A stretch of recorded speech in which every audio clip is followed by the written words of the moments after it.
Students, तो आज हम लोग आ चुके हैं ज्योमेट्रिक प्रोग्रेशन के लेक्चर नंबर 11 में। और लेक्चर नंबर 11 में हम लोग बहुत ही इंपॉर्टेंट पढ़ने वाले हैं, वो पढ़ने वाले हैं properties of geometric progression. Property of geometric progression क्या होता है? तो ज्योमेट्रिक प्रोग्रेशन की कई सारी प्रॉपर्टी होती हैं, लाइन बाय लाइन एक एक करके हम लोग देखते हैं। तो प्रॉपर्टी नंबर 1 होता है कि अगर कोई टर्म्स लिखे हो, सीक्वेंस लिखा हो और अगर वो ज्योमेट्रिक प्रोग्रेशन में है तो प्रत्येक टर्म में अगर किसी कांस्टेंट के से मल्टीप्लाई करेंगे फिर भी वो ज्योमेट्रिक प्रोग्रेशन में होगा, जबकि जिस कांस्टेंट से मल्टीप्लाई करेंगे वो नॉन जीरो होना चाहिए। कहने का मतलब कि इफ वी मल्टीप्लाई और divide by any non zero constant, किसी नॉन जीरो कांस्टेंट से, then in an GP, non-zero constant in an GP, किसी GP में बड़ा लिखें, ठीक है, बड़ा लिखते हैं भाई। if we multiply or divide by a non-zero constant in an GP, then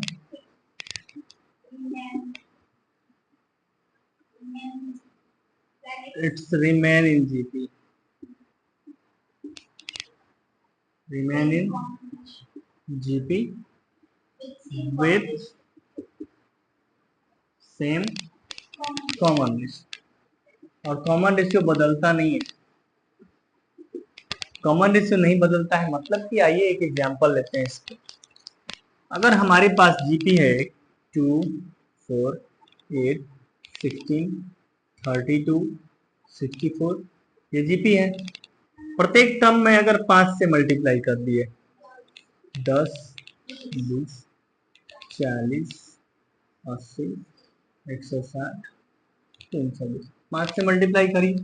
ये जीपी में था, GP of ratio, GP of common ratio. Common ratio क्या था? 2। तो ये भी क्या होगा? GP of common ratio 2। देखो 20/10 2, 40/22, मतलब ये भी जीपी है जिसका कॉमन रेशियो क्या है? 2 है। तो अगर कोई टर्म्स जीपी में होगा और उसमें अगर डिवाइड करके भी देख लो, चलो इसमें 2 से मल्टीप्लाई किए ना, इस टर्म में क्या किए? Multiply by 2, multiply by 2। अगर 1 में डिवाइड कर दे 2 से तो क्या आएगा? 1, 2, 4, 8, 16, 32, यही आएगा ना। तो ये भी तो जीपी में है, जीपी ऑफ कॉमन रेशियो। तो मल्टीप्लाई करे तब और डिवाइड करे तब जीपी के टर्म्स हमेशा क्या रहते हैं? जीपी में भी जाते हैं और सेम कॉमन रेशियो के साथ रहते हैं। सेकेंड नंबर प्रॉपर्टी क्या है? सेकेंड नंबर प्रॉपर्टी है कि if we reciprocal each terms of GP, if we reciprocal the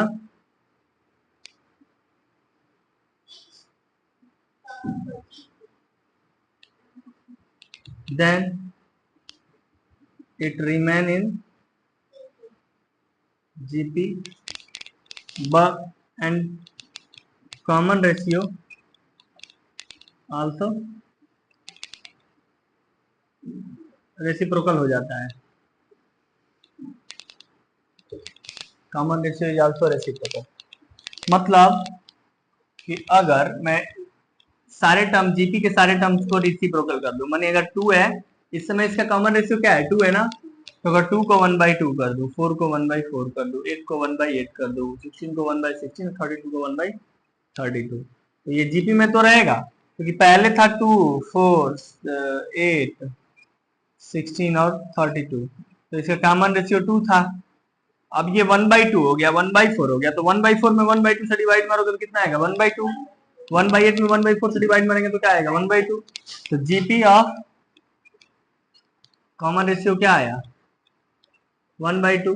मैंने इसका जीपी भी उल्टा हो गया, रेसिप्रोकल हो गया। अगर हमने टर्म्स को बदल दिया तो इसके जो न्यू टर्म्स मिले वो भी जीपी में है, लेकिन कॉमन रेशियो क्या हुआ? उल्टा हो गया। तो अगर हम इस टर्म को बदल देते हैं, रेसिप्रोकल करते हैं, तो फिर से वो जीपी में होता है, लेकिन उसका कॉमन रेशियो भी बदल जाता है।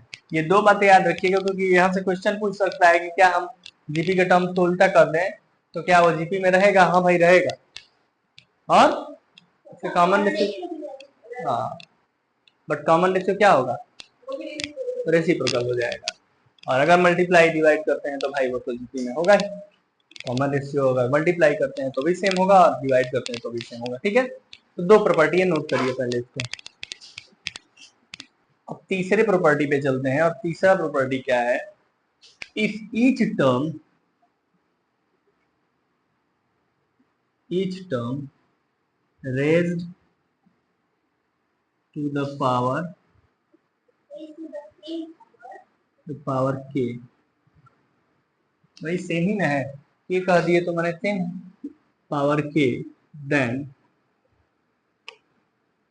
It is also in GP, it is also in GP and common ratio is R के पावर के। मतलब अगर पहले A1, A2, A3, A4 dot dot n इसका कॉमन रेशियो R था, ठीक है, अगर मैं सबका पावर K कर दिया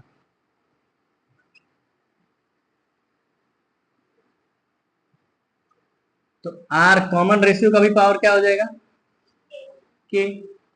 देखो कैसे, अगर 2 है, 4 है,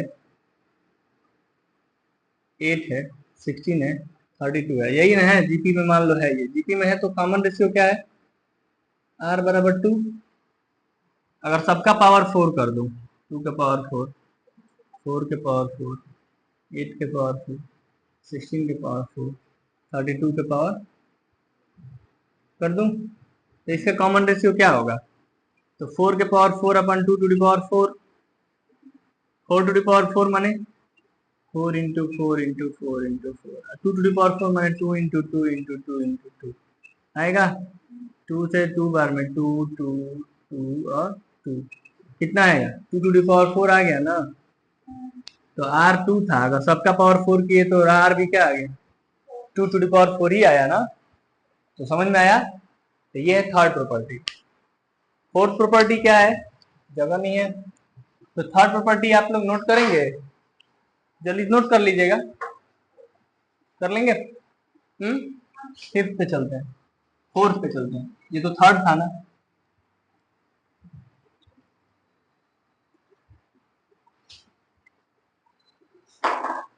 फोर्थ क्या है?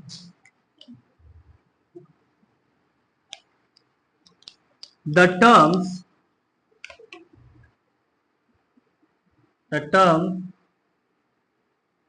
equidistant from beginning to end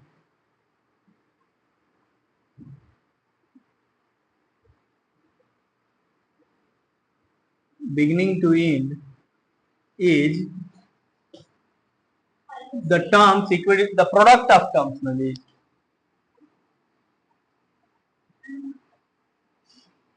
product of terms equidistant from beginning to end is always equal to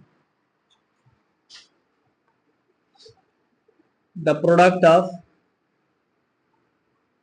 first and last term, first and last term। कहने का मतलब है कि अगर A1 A2 A3 dot dot AN है, ठीक है, तो AN से पहले क्या आता होगा, AN माइनस वन, तब ना AN। तो A1 इंटू AN का प्रोडक्ट कितने के बराबर होगा, A2 इंटू इधर से दूसरा A2 into AN minus one equal to A3 into AN minus two. यही चीज समझ में आ रहा है। तो जैसे एग्जांपल 2 4 8 16 32, इसका प्रोडक्ट उतना ही होगा जितना इसका प्रोडक्ट होगा। 2 इंटू 32, फर्स्ट एंड लास्ट का प्रोडक्ट है 64, तो इधर से सेकंड और इधर से सेकंड। 4 इंटू 16 का प्रोडक्ट भी क्या आएगा 64। 8 इंटू 8 का प्रोडक्ट क्या आएगा, बीच में जब दो नहीं मिलता है तो उसी का उसी के साथ मल्टीप्लाई कर लेते हैं। समझ में आया? हाँ बोलिए। तो चौथा भी प्रॉपर्टी क्लियर है।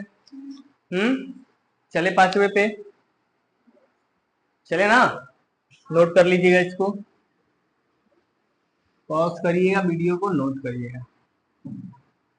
मैं आज चलता हूं थोड़ा सा इसके आगे। पांचवा प्रॉपर्टी क्या है, पांचवा प्रॉपर्टी है कि if A B C R in GP, अगर ये जीपी में है तो बी बाई ए उतना ही ना होगा जितना सी बाई बी होगा। तो B into B, B square बराबर ए सी। तो कोई जगह ये यूज होगा कि अगर एबीसी जीपी में है तो बी स्क्वायर बराबर ए सी। जैसे एपी में यूज होता था कि अगर एबीसी एपी में है तो टू बी बराबर ए प्लस सी, उसमें था टू बी बराबर ए प्लस सी, इसमें है बी स्क्वायर बराबर ए सी।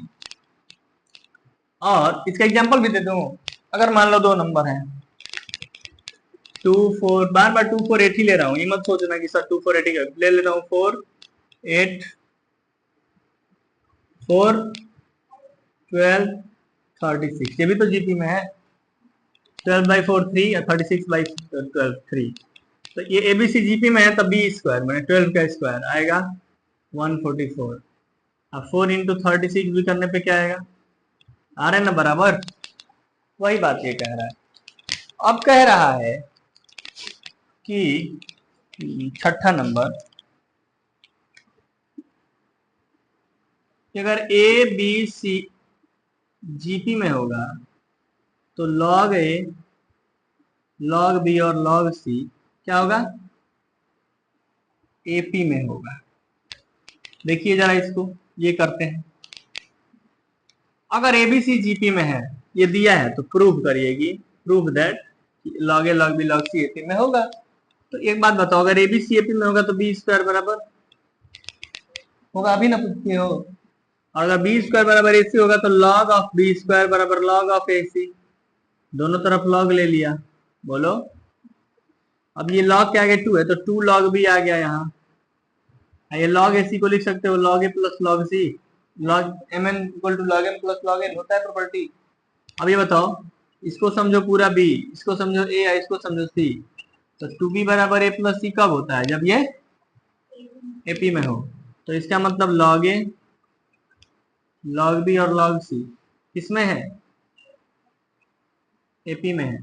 ऐसे नहीं समझ में आ रहा तो इसे समझो, एक लॉग ए को इधर लाओ, एक लॉग बी को उधर ले जाओ, log B minus log A और log C minus log B, ये सेम आ रहा है ना।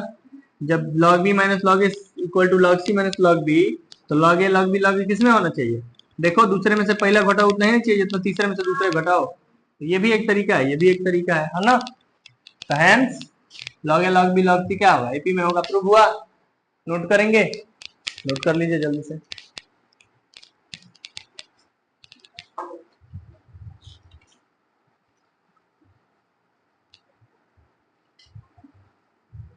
ये कितना टाइम लगा नोट करने में,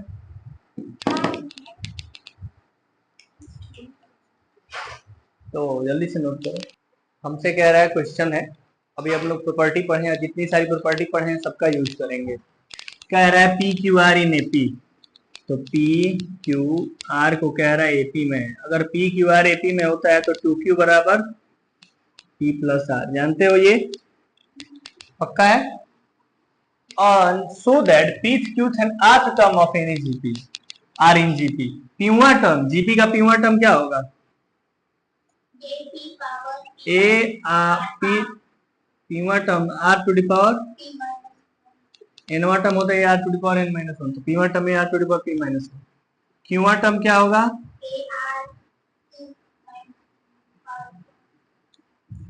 और पी क्यू आर। आरवा टर्म क्या होगा,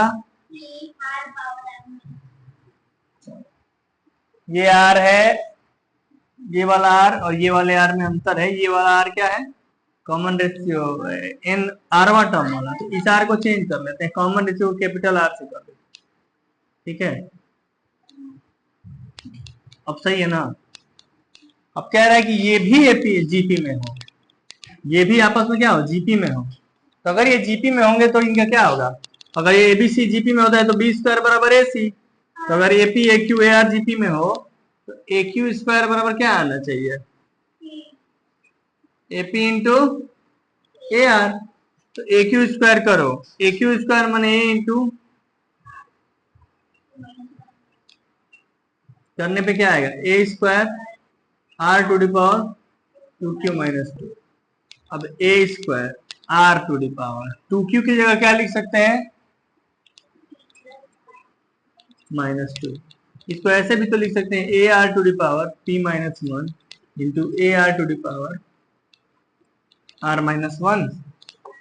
बोलो, जोड़ के देखो, A square R R same में से तो पावर ऐड होगा, तो p प्लस आर माइनस 1 1 2।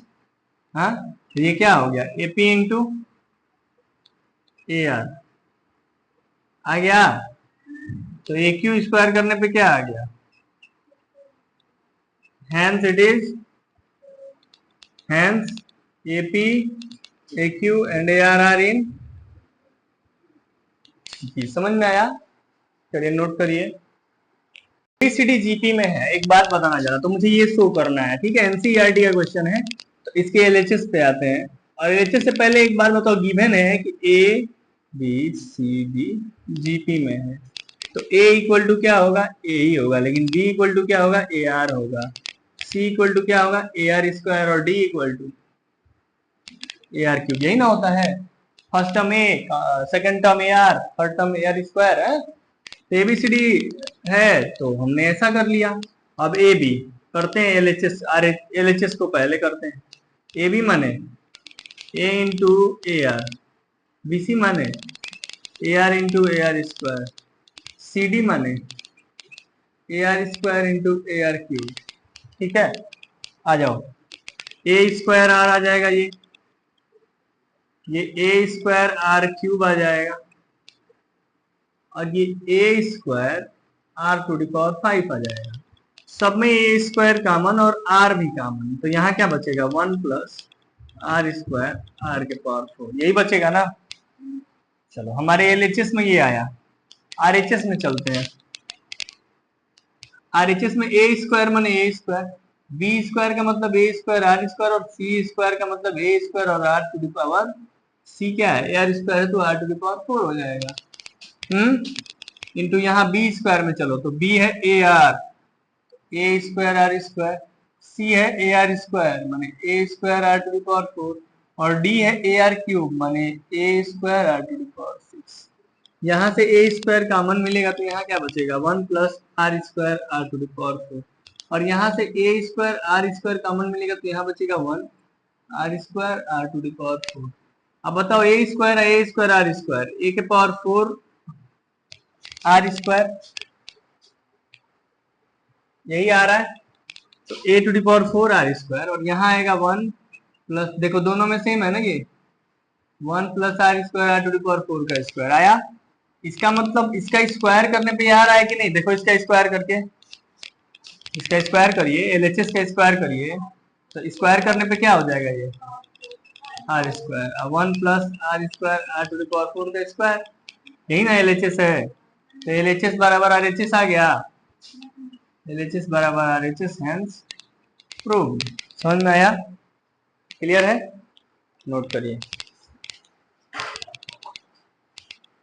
तो चलिए चलते हैं इसी के साथ, और कल हम लोग इसके आगे पढ़ेंगे, ज्योमेट्रिक मीन पढ़ेंगे, ज्योमेट्रिक मीन, अरिथमेटिक मीन, और इसमें बहुत अच्छे अच्छे क्वेश्चंस हैं, वो भी पढ़ेंगे। तो तुम भी कल इसके क्वेश्चन में जो भी डाउट होगा आपको वो लेकर आइएगा कल। और आगे चलते हैं इसी के साथ। बहुत बहुत धन्यवाद, बने रहिए हमारे साथ। ठीक, धन्यवाद।